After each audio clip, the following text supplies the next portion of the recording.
আজ আমার শাশুড়ি আমার জন্য চাপা শুটকি মাছ রেখে দিয়েছে। এটা খুবই অবাক কাণ্ড, কারণ আমার শাশুড়ি কখনোই চাপা শুটকি মাছের গন্ধটাও সইতে পারে না, আর উনি আমাকে আজকে চাপা শুটকি মাছ রেখে দিয়েছে খাওয়ার জন্য। আসসালামু আলাইকুম এভরিওয়ান, সবাই কেমন আছেন? সকালে রান্না বান্না শেষ, তো দুপুরে ভাবছি কিছু একটা রান্না করব, কারণ শুধু সকালের জন্য রান্না করা হয়েছে, দুপুরে কিছুই রান্না করিনি। তো ঘোরাফেরা করছিলাম, গাছগুলো কেমন হয়েছে দেখছিলাম। আমি গত কয়েকদিন যাবৎ বলছিলাম যে চাপা শুটকি মাছ খেতে খুব মন চাইতেছে, কিন্তু আসলে এইদিকে চাপা শুটকি মাছ পাওয়াটা খুবই টাফ, কারণ নাক্কাম বেশি পাওয়া যায়। চাপা শুটকিটা পেতে গেলেও অনেকটা আর কি দেখে শুনে নিতে হয়। তো তার জন্য আর কি নিহানিশার বাবাকে কদিন যাবৎ বলছিলাম, তো তার মধ্যে আজকে একটা লোক চলে আসে আর কি অনেকগুলো শুটকি মাছ নিয়ে বিক্রি করার জন্য।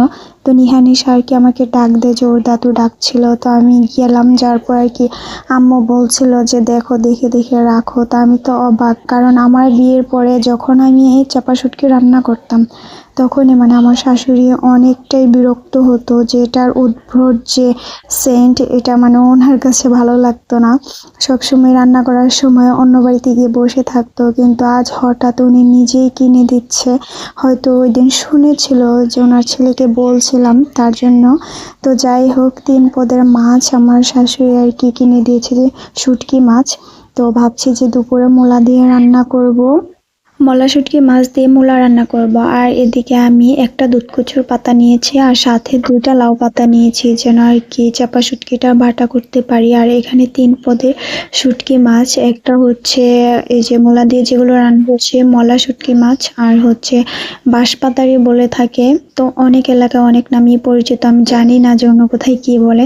আর এই হচ্ছে আমার পছন্দের চাপা শুটকি মাছ, আমার খুবই পছন্দ। আমি অন্য কোনো শুটকি তেমন খেতে পারি না, যেহেতু বাবার বাড়ি নরসিংদীতে, সেই সুবাদে দেখা যায় যে চাপা শুটকিটা না হলে চলে না, মাঝে মধ্যে হলে আমার খেতেই হয়।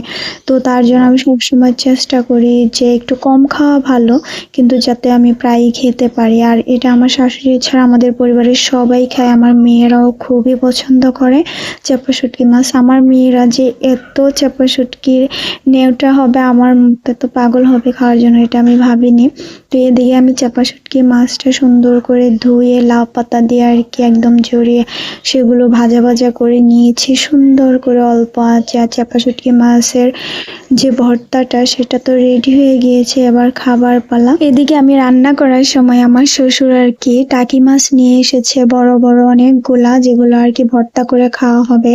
তো তার মধ্যে থেকে আর কি লাউ নিয়ে এসেছে, যে লাউ দিয়ে টাকি মাছ দিয়ে রান্না করবো। তো তাই হলো, অনেকে হয়তো ভাবতে পারবেন যে চাপা শুটকি মাছটা আমি কেন খাই, যারা কিনা নরসিংদীর আছেন তারা একমাত্র জানবেন যে চাপা শুটকি মাছ মাছ খাওয়ার থেকেও বেশি পাগল নরসিংদীর মানুষরা এই চাপা শুটকিটা খাওয়ার জন্য।